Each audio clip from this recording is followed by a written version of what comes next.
The Australian War Memorial is a nation's tribute to and commemoration of the million men and women who have served in its armed forces.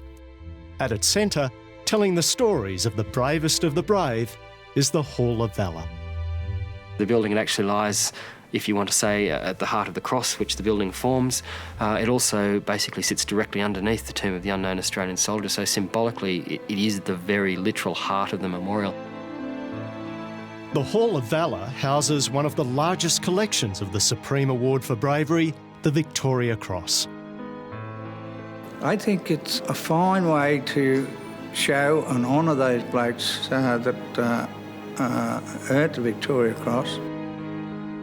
Keith Payne is the last Australian to be awarded the Victoria Cross for an extraordinary action in Vietnam when he repeatedly approached the enemy front line to find and bring to safety more than 40 of his men.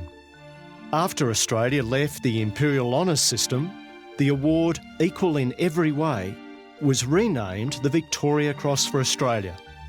Mark Donaldson, for action in Afghanistan, was its first recipient. I come into the War Memorial and brought one of the books. I was reading through the Australian stories.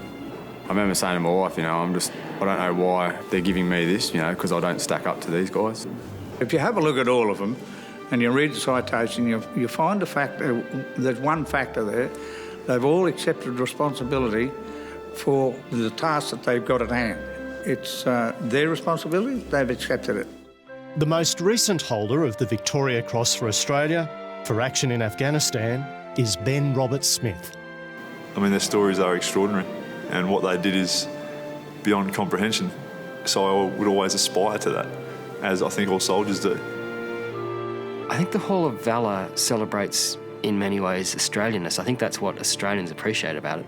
At the end of the day, the unifying factor is that the actions for which the Victoria Cross is awarded are always selfless actions.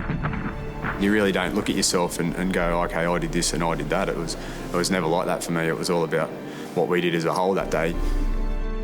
They even done a study on it. Is there anything in common with these blokes?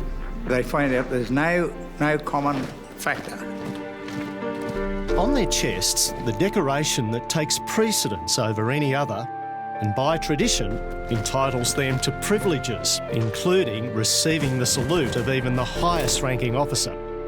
But the medal itself is fairly dull. Anyone who's seen one knows that it doesn't stand out for its glittering beauty. There are much more visually appealing awards, but its very subdued appearance, it is probably a fair representation of the recipients. They're not people to trumpet their own triumphs. The thing these soldiers insist on, the thing that perhaps all of those whose stories are told in the Hall of Valour would say, is that they did not act alone. I'd still fight just as hard as I did that day, and I hope, definitely all my mates around me would, so I wouldn't want to let them down, and that's why I'd do exactly the same thing. It's an award that was given to us. It wasn't given to me. The Victoria Cross was a million miles high. Mine was the first I'd seen. It's awe-inspiring.